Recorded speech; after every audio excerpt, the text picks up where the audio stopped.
Welcome to This Explainer, where we're going to take a calm, deliberate, deep dive into a really fascinating question. What is Islam, truly? We're going to look at it not just as a historical event that kicked off in the 7th century, but as an eternal, flowing river of divine law.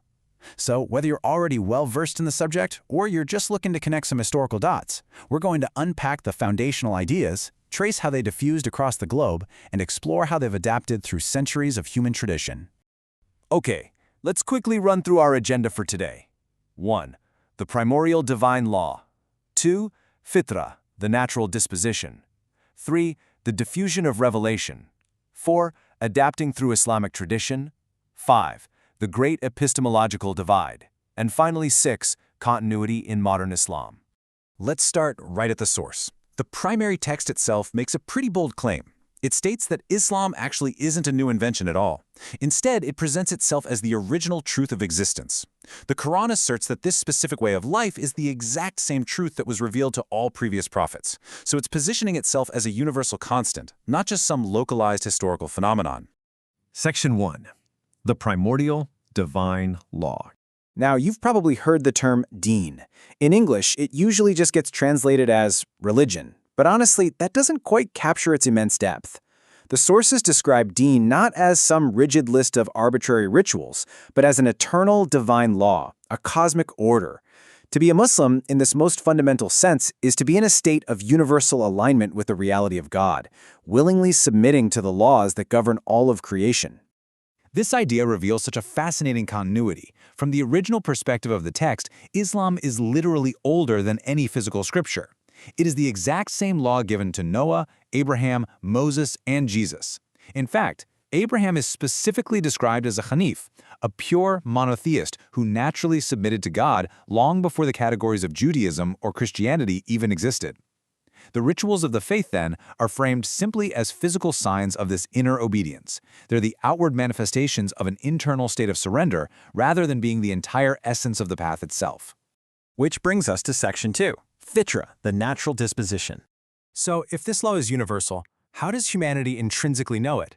Well, the concept of fitra suggests that every single human being is born with a built-in spiritual compass and moral instinct.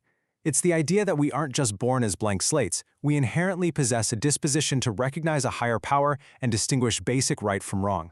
Think of it kind of like a tuning fork within the soul, vibrating in perfect harmony with the divine frequency. It explains why people intuitively reach out to a creator in moments of extreme distress, searching for that original resonance. But where exactly does this internal compass come from? Classical commentators explain that this innate orientation originates from a primordial covenant. According to the text, our souls made this ancient promise to God, testifying to His lordship long before we were even born into earthly existence.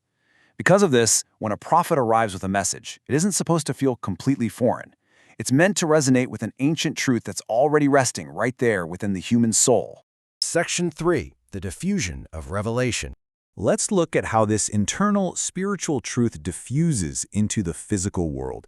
Notice the connection here. Physical acts of worship aren't just localized arbitrary rules. They're ancient, universal practices. Take fasting, for example, known as siyam. It's framed as a conscious determination to step back from our physical drives, which aligns the human body with the cyclical patterns of nature and the cosmos.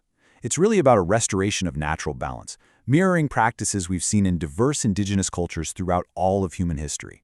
But okay, here is the massive practical dilemma that changes everything. The primordial text restores these concepts, sure, but without the prophet physically present to guide the community. How do later generations know exactly how to pray, or how to fast, or how to govern? How do you maintain a unified global religion across massive gulfs of time and space?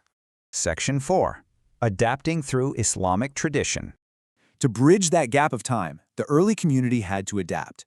They did this by meticulously documenting the Sunnah, which is the living example of the prophet, and they utilized recorded historical reports known as hadith.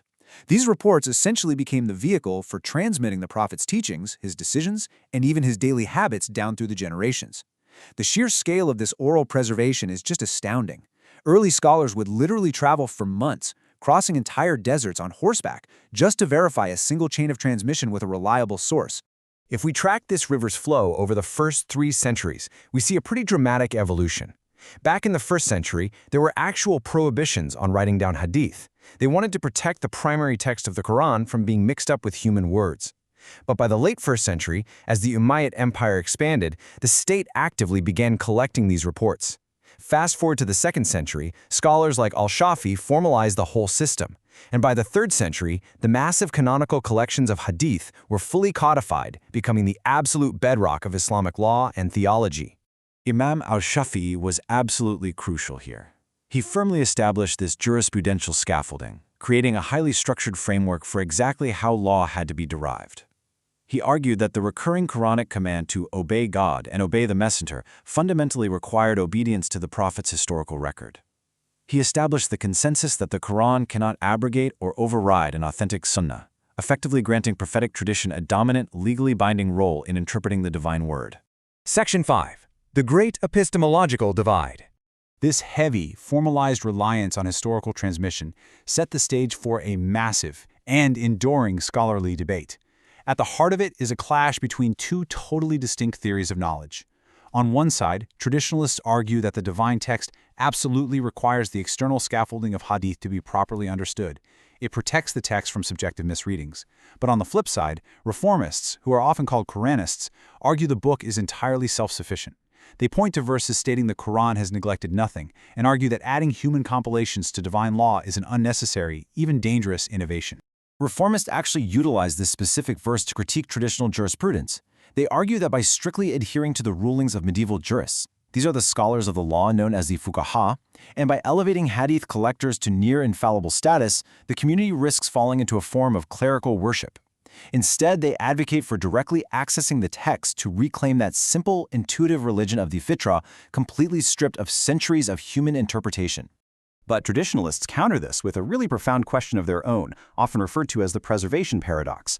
They point out that the Quran and the Hadith were preserved and transmitted by the exact same early Muslim community using very similar methods of oral and written memory. So the logic goes, if you reject the historical transmission chains of the Hadith as unreliable due to human error, well, how can you inherently trust the historical integrity of the primary text itself? It's a deeply complex epistemological puzzle. Section 6. Continuity in Modern Islam. Let's look at how this intense divide plays out today. Bypassing tradition presents a real practical challenge. Without the central consensus provided by historical scholars, modern skeptics of hadith tend to fracture into different camps. You have ritualists who maintain traditional prayers simply through living community practice. But then you also have rationalists who reinterpret prayers and charity as purely symbolic socio-political systems.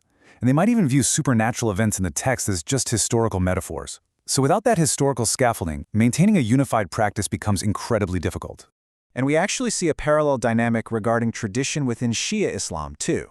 There's a major divide between the Usulis and the Akbaris. The Usulis actively use reason and ongoing scholarly interpretation, a process known as ijtihad, where qualified jurists derive new rulings for modern contexts. Meanwhile, the Akbaris reject modern scholarly mediation entirely. They demand strict, literal adherence to the historical traditions of the Imams without that modern rationalist filter. So ultimately, what we are witnessing here is a delicate, ongoing balancing act spanning 1,400 years of history. It is the profound, enduring struggle of weighing an individual's intellectual autonomy and direct access to the primordial text against the absolute necessity of communal unity provided by scholarly scaffolding. I want to leave you with this final thought to ponder. Can a millennia-old faith sustain itself by returning solely to its primordial source? Or must the eternal river of divine law inevitably rely on the protective banks of human tradition to guide its flow into the present day? Thank you so much for joining us on this explainer. Let us know what you think and keep exploring.